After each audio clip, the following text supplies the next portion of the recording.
Welcome to Electrified. It's your host, Dylan Loomis. On Saturday, Elon said just wrapped up the AI5 chip design review a few hours ago. We're starting to do some work on AI6 too. By the way, AI5 will not be available in sufficient volume to switch over Tesla production lines until mid-2027, as we need several 100,000 completed AI5 boards line side. So the AI5 timelines keep getting pushed back, and what Elon meant with his line side comment is just that these boards or chips need to be tested, finished, and delivered directly to the production line in high volumes, ensuring that the chips are plug and play before Tesla can actually switch over production to AI5. So it sounds like Tesla's plan is not to switch over small amounts of production to AI5 early, but rather they're going to wait until AI5 is being produced in high volumes before switching any production over to AI5, which means until that happens, Tesla is going to stick with AI4, which I think should be encouraging for how far Tesla thinks it can go with AI4.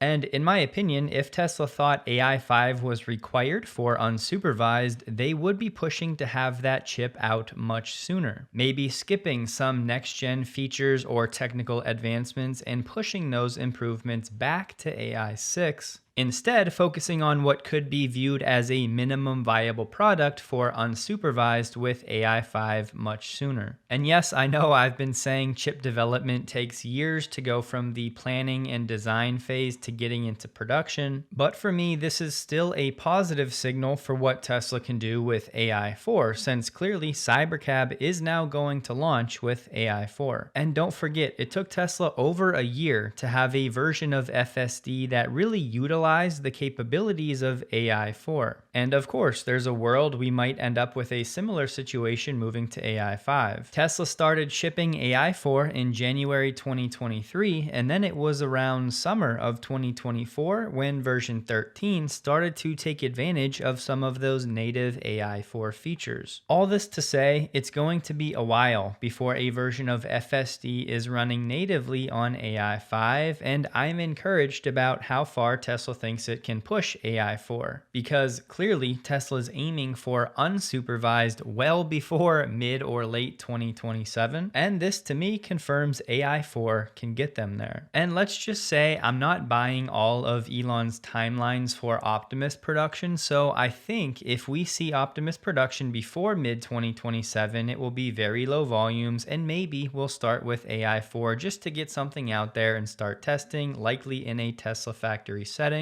But I just have to put it out there, it will not surprise me to see Tesla tinker around with the design and production lines for Optimus most of next year, and then really wait to get into actual production of Optimus until AI5 is ready. Per the usual, do not misunderstand me. I'm not saying that's the most likely outcome. I am just saying I definitely think there's a non-0% chance that's the outcome. You may remember late summer 2023, Elon said hardware 4 software will lag hardware 3 by at least another 6 months, as our focus needs to be on getting FSD on hardware 3 working super well and provided internationally. So there certainly could be a world where even when AI5 is in the cars, for some amount of time, Tesla is still actually optimizing for AI4. But for me, this is far more important than what Elon said about AI5 timelines. He said it looks like we can bring power consumption down closer to 250 watts, which is a big deal for Optimus. This replying to an infographic from Nick Patane where he had AI5 consuming around 330 to 400 watts per chip, which for context would be roughly 3 times less power draw than the NVIDIA Blackwell B200.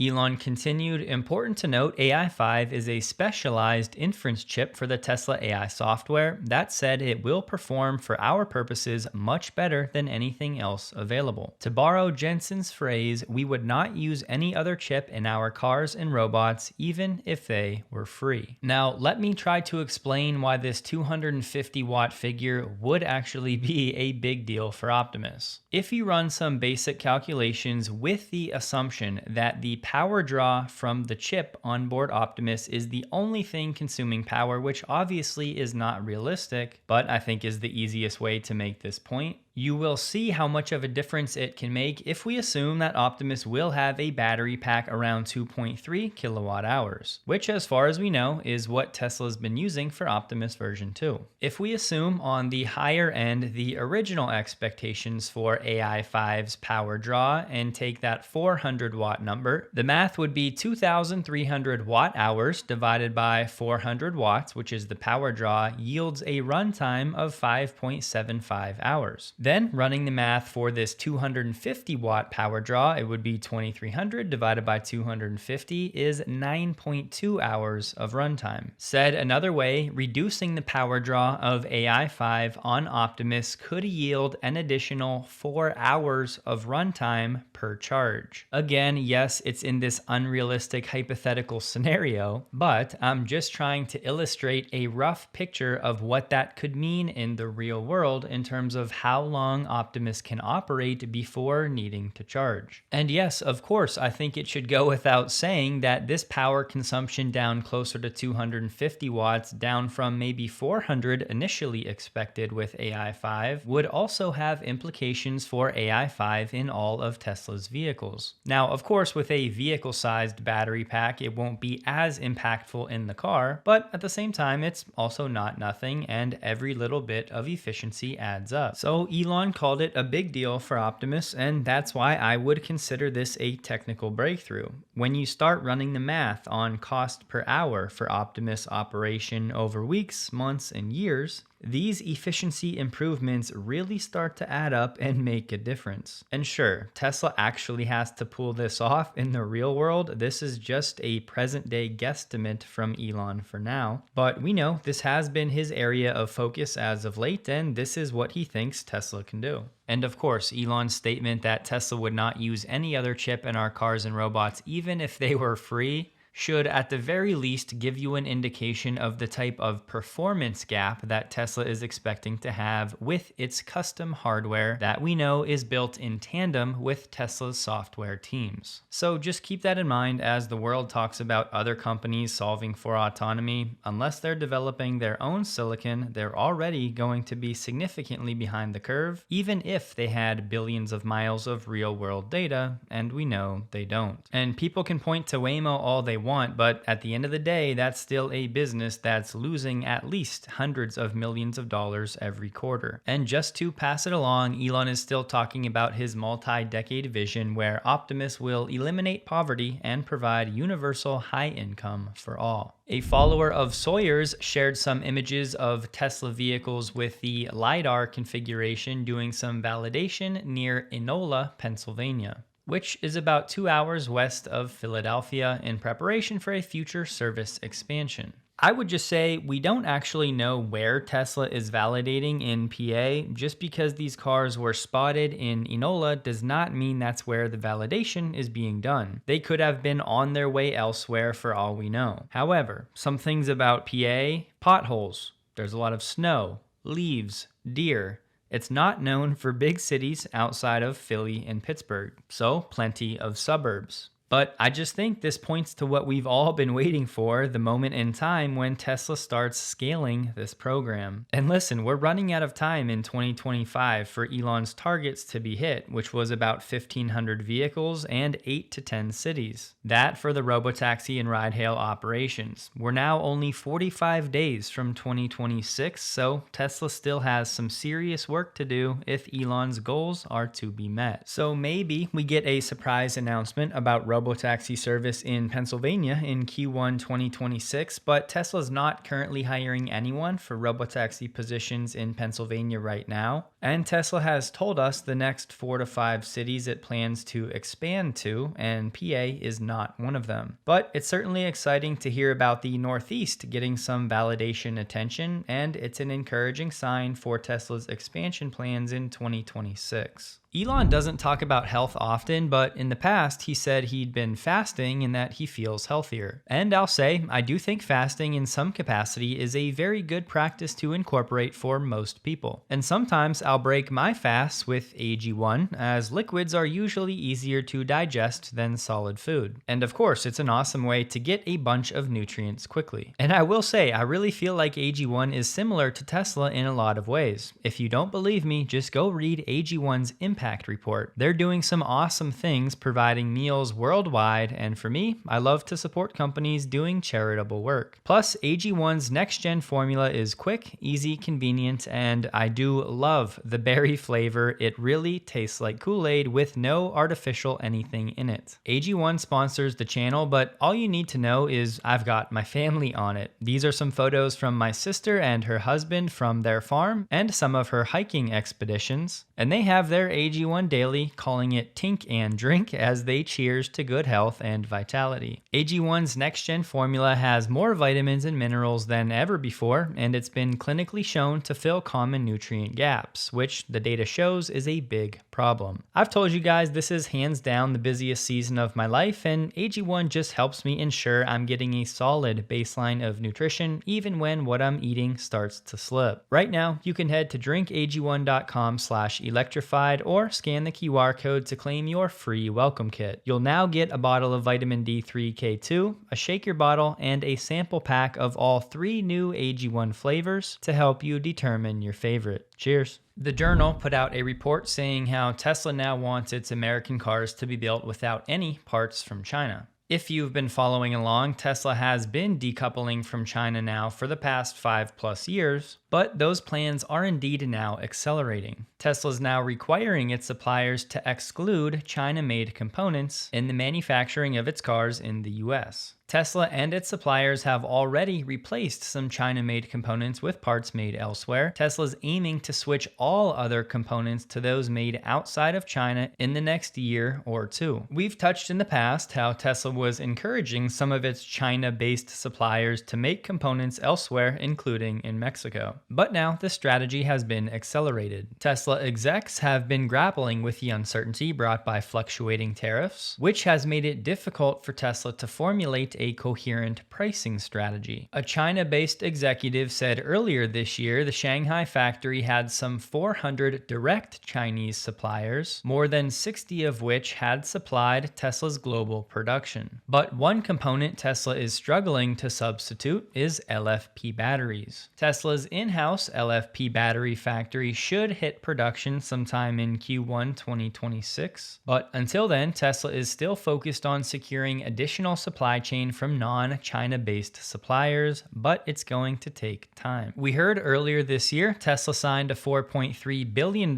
deal with LG. This deal would supply Tesla LFP batteries from the LG factory in Michigan. The problem is right now the expectation is those cells won't start coming through until August 2027. And I think one of the main takeaways here has to be that if Tesla is moving away from Chinese suppliers, it will almost inevitably mean the costs for those components are going to be higher, which of course would likely be a headwind for Tesla's margins going forward. Gavin Baker, who is the managing partner of an investment firm, had a nice write-up on Tesla's CapEx when it comes to AI. In short, Jim Chanos, of all people, was saying that Tesla's low CapEx meant they're not a serious competitor in real-world AI and robotics. Now, I think all of you that have been following the story for a few years know that we can really ignore Jim Chanos 100% when it comes to anything Tesla related. However, what Gavin said is certainly something we can learn from.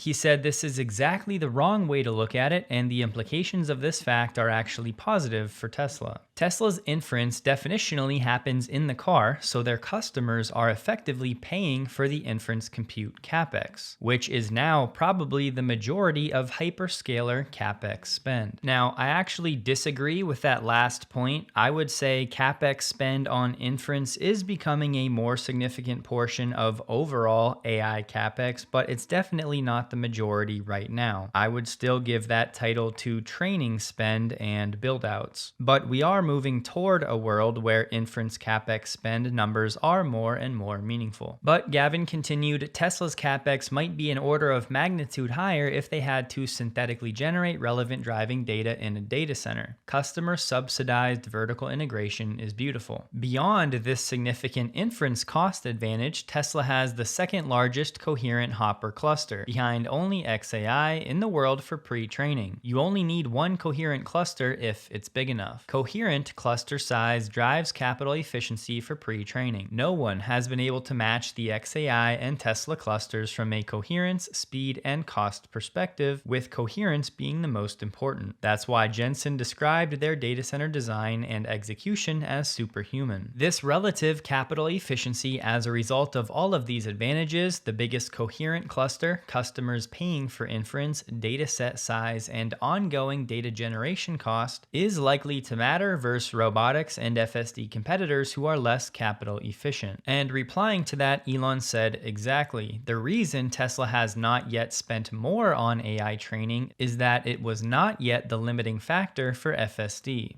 It will be that for Optimus, so we're building Cortex 2 for training. And naturally, the question becomes, well, what was the limiting factor? You could argue safety validation. We've heard Elon talk numerous times about how long it now takes to find out if a new FSD model is better than a prior version as the interventions continue to decrease. It could be a matter of continually gathering edge case data as Tesla pushes forward on the march of the nines. But let's not forget what Tesla said Q4 last year. Accumulated AI-related capex, including infrastructure so far, has been approximately $5 billion.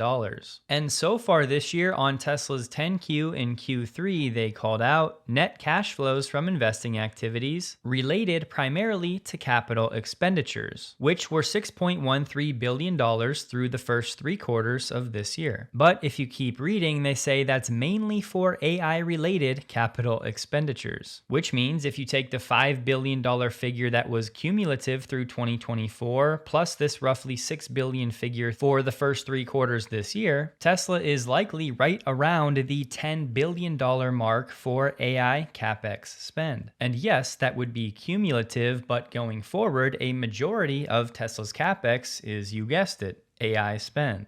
And guys, listen, what have we been saying now for years? It is not about the raw amount of dollars you invest. It is about how efficiently you deploy those dollars. I mean, literally, on that same Q4 call last year, the Tesla team said CapEx efficiency is something we are extremely focused on. While we have invested in AI-related initiatives, we have done so in a very targeted manner to utilize the spend to get immediate benefits. The build-out of Cortex was accelerated because of the role, actually to accelerate the rollout of FSD 13. So I just wanted to make it clear that in my opinion, Tesla is spending enough and spending prudently on AI as it sees fit and as opportunities arise and as things change. Tesla is not the company to just throw money at a problem blindly. And it's never about sheer capital numbers, it's what you can actually get in return for that spend. And we know it's likely the case that no company on earth at Tesla's scale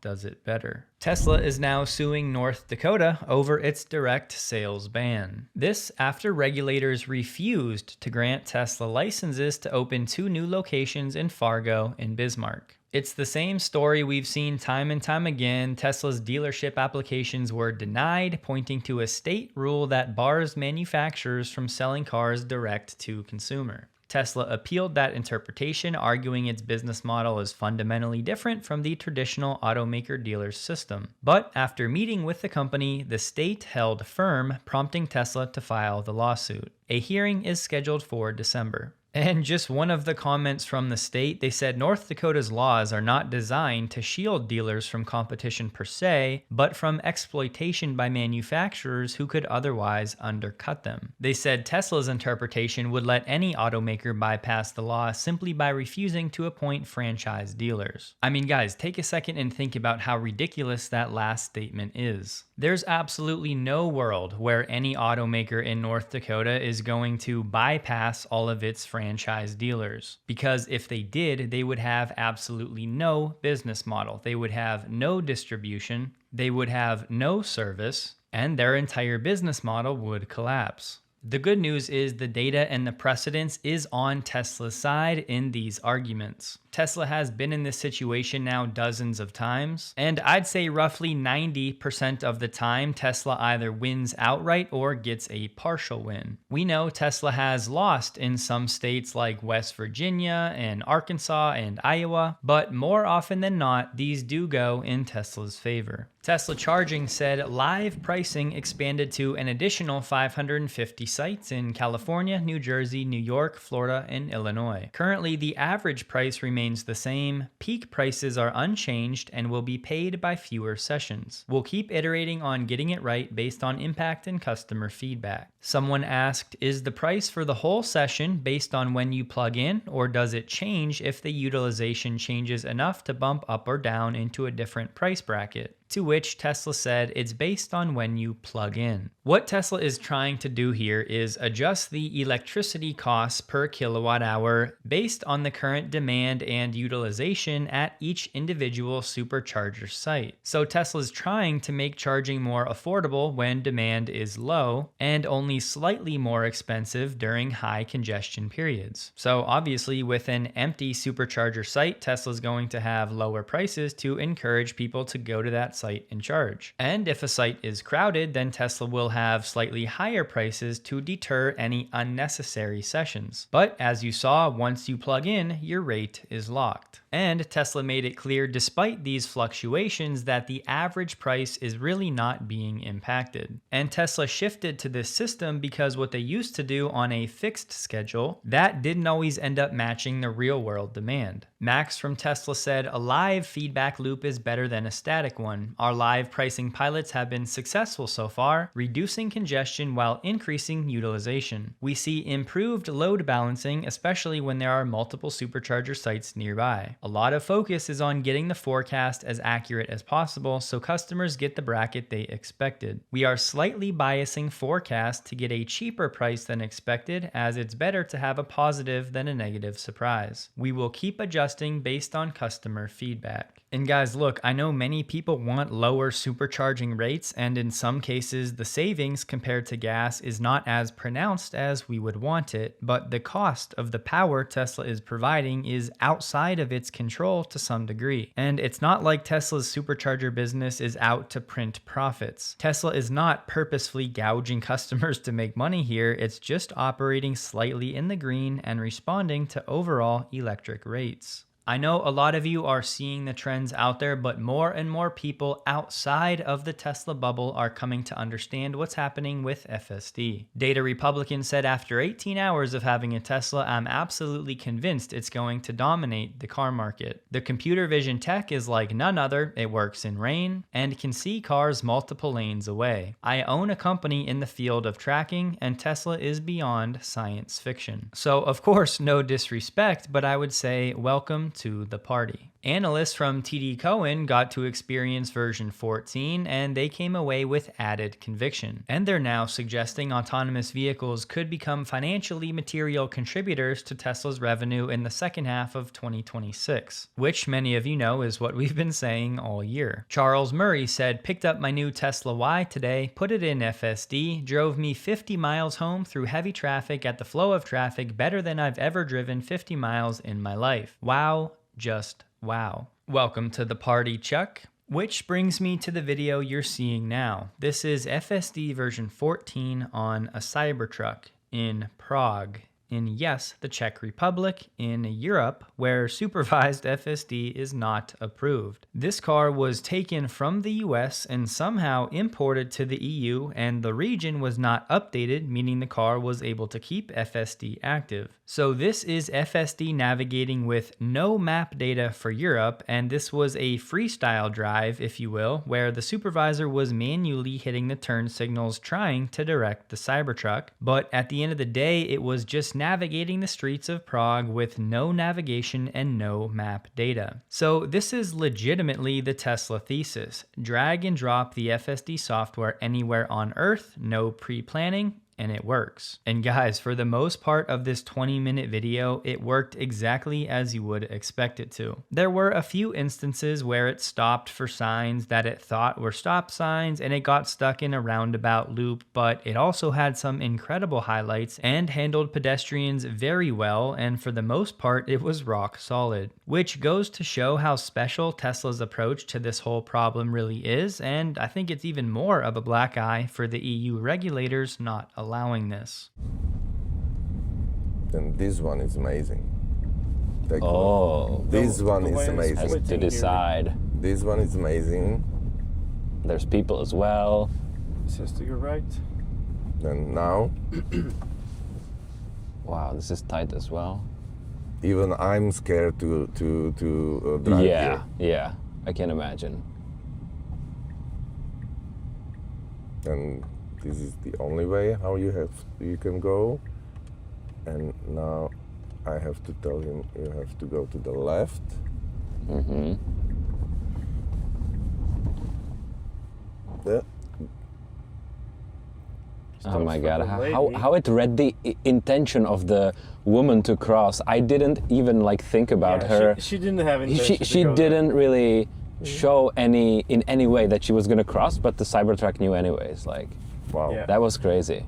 Tesla Charging shared a post listing business sites that opened in just the last 2 weeks using Tesla wall connectors for business. These sites have anywhere between 1 and 20 Tesla wall connectors, and they said an additional 18 private sites like apartments or workplaces, and 167 wall connectors were also opened in the last 2 weeks. So we talk often about the supercharging build-out, but probably not often enough about the level 2 build-out as well. Ford is now following in Hyundai's footsteps, selling used vehicles on Amazon. This program for Ford is now live as of today. Customers will be able to shop participating dealers' inventory of used vehicles direct through Amazon. For now, the program's focused on LA, Seattle, and Dallas, and will initially offer only certified pre-owned vehicles. Ford said about 170 dealers expressed interest in the program, and about 20 are in the process of launching sales through Amazon. Customers can buy cars online, but they have to pick up their vehicles from the selected dealer. There's been a lot of chatter lately about the workforce in America and H-1Bs, and Jim Farley said over the weekend Ford has been unable to fill 5,000 mechanic jobs, some of which would pay $120,000 per year. Farley said, "We are in trouble in our country. We are not talking about this enough." He said the shortage of qualified manual laborers is not confined to Ford, but something businesses across the nation are struggling with.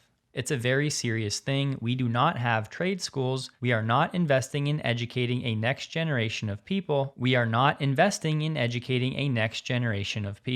Elon replied to this saying, "America has a major shortage of people who can do challenging physical work or who even wish to train to do so." Now, all I'm going to say is that I do not fully agree with Elon here, even though directionally there is certainly some truth to what he's saying. But for now, that debate is mostly outside of the scope of this video. However, in the years ahead, and as Optimus and other humanoids begin to proliferate, the labor debate is going to become one of the most fascinating yet contentious conversations in America and eventually in the world. As Marco said, Pepsi is planning to build a new semi-charger in Riverside, California. Permits have been filed for the addition of 4 semi-chargers plus 6 wall connectors at the company's distribution center on Sycamore Canyon Boulevard. The installation is set to include battery storage. We talked last week about how there are more EV leases set to expire this year than 2025, but the specific figure is about 243,000 EV leases set to expire this year, and that figure could reach 330,000. JD Power said this is more than 3 times the volume of EV lease returns in 2025. And while the surveys say 94% of EV owners are likely to stick with an EV upon returning their EV lease, this this year, only 62% of those who returned leased EVs went electric again. As expected, Everything Electric said that Tesla has indeed passed over 600 test drives in their new FSD program at the Everything Electric Melbourne show this weekend. And what do you know, Luminar is now fighting with its biggest customer Volvo as bankruptcy threat looms. This after Volvo canceled a 5-year-old contract with Luminar. Luminar recently defaulted on several of its loans and has warned investors it may have to declare bankruptcy. It's recently laid off 25% of its staff. One of them is Luminar founder Austin Russell, who resigned as CEO in May during an ethics inquiry. Luminar is also being investigated by the SEC. Volvo has made this decision to limit the company's supply chain risk exposure, and it is a direct result of Luminar's failure to meet its contractual obligations. And it all started to come undone with the ridiculous FSD video that Mark Rober did in partnership with Luminar. Elon said if Bill Gates has not fully closed out the crazy short position he held against Tesla for around 8 years, he had better do so soon. Tesla stock closed the day at $408.92, up 1.13%, while the NDX was down 0.83%. The volume was 19% above the average. Don't forget, check out AG1 linked below if you're interested, and as I always say, it is a much bigger help to the channel than you may think. Hope you guys have a wonderful day. Please like the video if you did. You can find me on X linked below, and a huge thank you to all of my Patreon supporters.